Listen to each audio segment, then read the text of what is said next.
Aujourd'hui, je vais vous parler de l'ocytocine et de ses fameux pouvoirs. Alors les crises au quotidien, elles peuvent être nombreuses et fréquentes, multiples, elles peuvent partir d'absolument à peu près tout ce qu'on peut imaginer. Il n'y a pas de point de départ spécifique et défini, ça peut être un élément déclencheur qui soit vraiment encore inconnu par exemple à l'heure actuelle, et peut-être que dans une heure l'enfant fait une crise alors que tout se passait bien. Moi, ce que j'appelle crise, c'est vraiment la non-gestion des émotions de l'enfant. Si ces crises sont aussi nombreuses, aussi répétitives, c'est parce que l'enfant, notamment en dessous les 5-6 ans, est incapable de gérer ses émotions.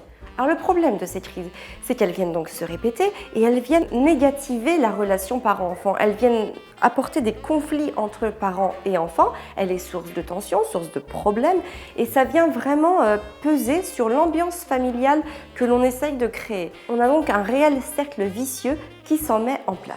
Alors ce que ça va entraîner, c'est que l'enfant va perdre confiance en lui, perdre confiance en ses parents, et puis surtout la relation va être vraiment détériorée, puisqu'à force de cris, à force de conflits, on rentre vraiment, donc, comme je l'ai dit, dans un cercle vicieux qui va vraiment venir peser, et au final on n'arrive plus à construire une relation d'amour et d'harmonie avec ses enfants, et on arrive là où justement la plupart des parents ne veulent pas en arriver avec leurs enfants, c'est-à-dire avoir une relation basée sur le négatif, sur des choses vraiment pas agréables à vivre au quotidien. Alors évidemment, quand l'enfant se met à crier, au bout d'un certain temps, le parent se fatigue et à ce moment-là, il en a ras-le-bol. Il se met donc souvent à crier. Le problème, c'est que demander en tout cas à l'enfant de se calmer en criant soi-même, c'est complètement contradictoire. Ça, c'est une notion que j'ai évoquée dans une vidéo très récemment. Et c'est vrai que la plupart des parents perdent patience, donc s'énervent.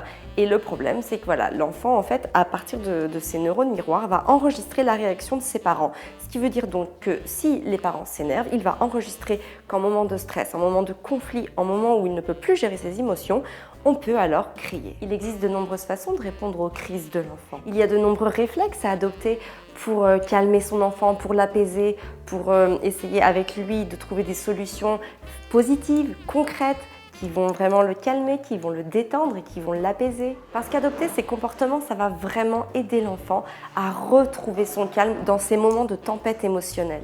Il y a donc une fameuse hormone qui décharge dans le corps de l'ocytocine, donc c'est l'hormone ocytocine.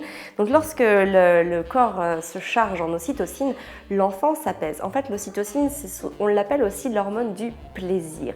C'est une hormone qui est sécrétée par le corps quand on est content, quand on est heureux, quand on est apaisé. Et on peut retrouver cette sécrétion, en fait, peut se faire par le contact physique.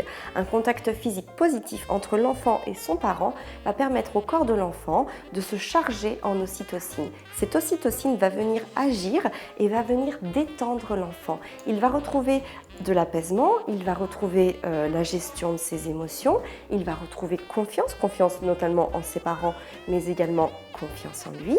Et c'est vraiment cet état de confiance, avec cette ocytocine qui se diffuse dans le corps, que l'on peut parvenir à retrouver une situation de calme et une atmosphère équilibrée.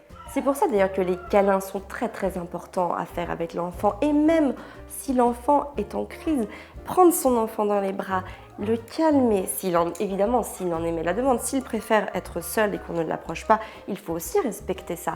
Mais en général, il y a beaucoup d'enfants qui, au lieu de par exemple se faire crier dessus, qui renforce en fait la tempête émotionnelle qu'il traverse, eh bien on le prend dans les bras, on le rassure, on le contient et on accueille en fait son émotion pour l'aider lui aussi à la décharger. Ça n'a rien de contradictoire de répondre à une tempête émotionnelle par un câlin.